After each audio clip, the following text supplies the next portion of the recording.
Hello નમસ્કાર વિદ્યાર્થી મિત્રો, દરેકનું હાર્દિક સ્વાગત છે મિત્રો। ધોરણ 6 વિષય છે આપણો સામાજિક વિજ્ઞાન, જેની અંદર મિત્રો પાઠ નંબર છે 11, જેનું નામ છે ભૂમિ સ્વરૂપો।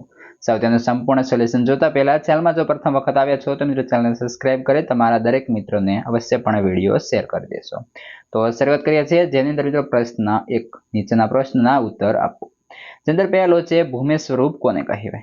ઉત્તર, ભૂમિ સ્વરૂપ એટલે ભૂપૃષ્ઠના વિવિધ રૂપો, સમુદ્રની સપાટીથી જુદી જુદી ઊંચાઈએ આવેલા વિશિષ્ટ આકારને ઢોળાવવાળું ભૂપૃષ્ઠ ધરાવતા ભાગને ભૂમિ સ્વરૂપ કહે છે। આ જે સ્વાધ્યાય છે તમારે સામાજિક વિજ્ઞાનની નોટબુકની અંદર લખવાનું રહેશે। પ્રશ્ન 2, પર્વત એટલે શું? તેના મુખ્ય પ્રકારો કયા કયા છે? જવાબ, પર્વત એટલે એવો ભૂમિભાગ કે જે સમુદ્રની સપાટીથી આશરે 900 મીટર કરતાં વધારે ઊંચાઈ ધરાવતો હોય, જેનું ભૂતલ મોટે ભાગે ઊંચા નીચા ઢોળાવાળું હોય અને જેના મથાળનો ભાગ સાંકડા શિખરી રૂપે ઊંચે ઉપસેલો હોય।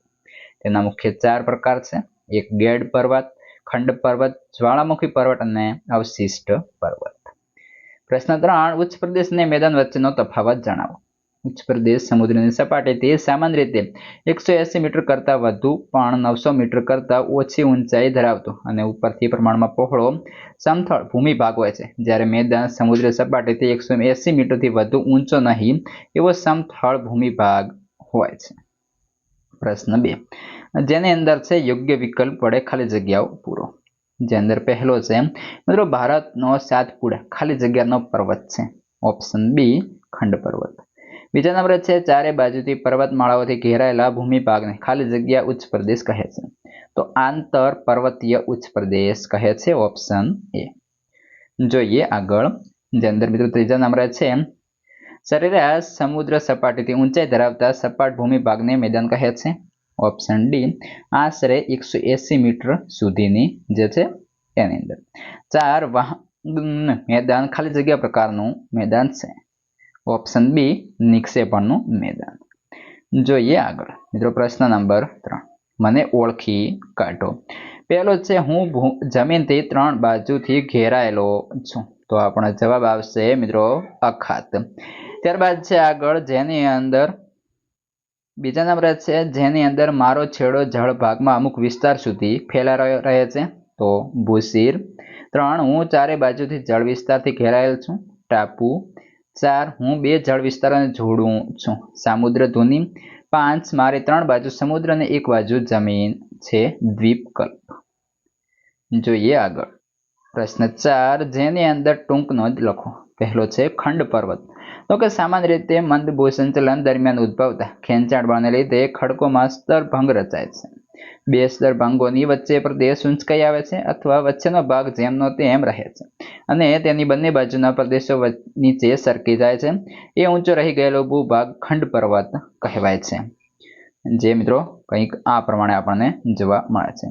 જર્મનીનો ઓટ પર્વત તેનું શ્રેષ્ઠ ઉદાહરણ ગણાય છે, તેથી ખંડ પર્વતને હોસ્ટ પર્વત પણ કહેવામાં આવે છે। ભારતમાં નીલગિરી, સાતપુડા, વિંધ્યાચલ વગેરે ખંડ પર્વતો છે। ખંડ પર્વતોની ઊંચાઈ ઓછી હોય છે, તે ભૂસપાટી મર્યાદિત વિસ્તારોમાં પથરાયેલ છે। પ્રશ્ન 2, ઉચ્ચ પ્રદેશનું મહત્વ જણાવો અથવા ટૂંક નોંધ લખો। ઉચ્ચ પ્રદેશોનું મહત્વ।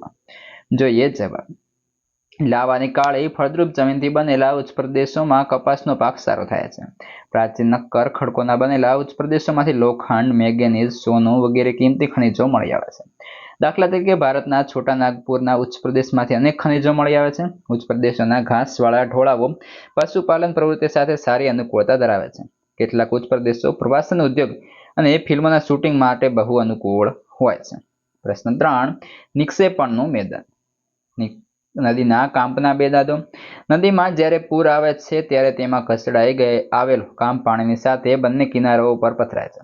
આ રીતે નદી કિનારે કાંપના મેદાનો બને છે। ભારતમાં ગંગા, યમુનાના મેદાનો, ઉત્તર ચીનમાં ક્વાંગોનું મેદાન, ઇટલીમાં પો નદી બનેલું લોમ્બાર્ડીનું મેદાન કાંપના મેદાનો ઉદાહરણો છે।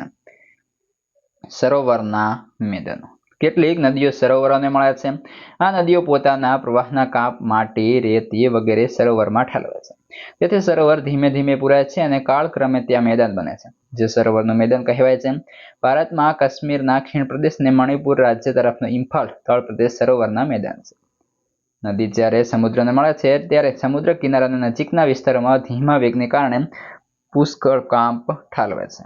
આ રીતે તૈયાર થયેલ મેદાન મુક્ત ત્રિકોણ પ્રદેશનું મેદાન કહેવાય છે. પવન પોતાની સાથે લાવેલ માટી અને રેતીના કણો જેવા વહન બોજનું કોઈ અવરોધ આવતા કે પવનની ગતિ ધીમી પડતા પવન દ્વારા નિક્ષેપણનું મેદાન રચાય છે, જેને લોએસનું મેદાન પણ કહે છે. જોઈએ પ્રશ્ન 4. મેદાનોનું મહત્વ અથવા મેદાનોની ઉપયોગિતા જણાવો. ફળદ્રુપ મેદાનો માનવ વસવાટ માટે બધી રીતે અનુકૂળ હોય છે. તેથી ત્યાં ખેતી, વેપાર અને ઉદ્યોગ ધંધા જેવી આર્થિક પ્રવૃત્તિઓ ખૂબ વિકસે છે. સપાટ ભૂપૃષ્ઠને કારણે મેદાનોમાં સડક માર્ગો અને રેલ માર્ગોનો વિકાસ વધારે થયો છે. મેદાન પ્રદેશોમાં ગીચ વસ્તી ધરાવતા મોટા શહેરો વિકસ્યા છે. ફળદ્રુપ જમીનનું મુખ્યત્વે ખેતીની પેદાશો માટે ખૂબ ઉપયોગી છે. કેટલીક ખેત પેદાશો ઉદ્યોગોને કાચો માલ પૂરો પાડે છે. મિત્રો, આ હતું સંપૂર્ણ સોલ્યુશન. હવે આગળના પાઠનું સોલ્યુશન આપણે ચેનલ પર ઉપલબ્ધ છે.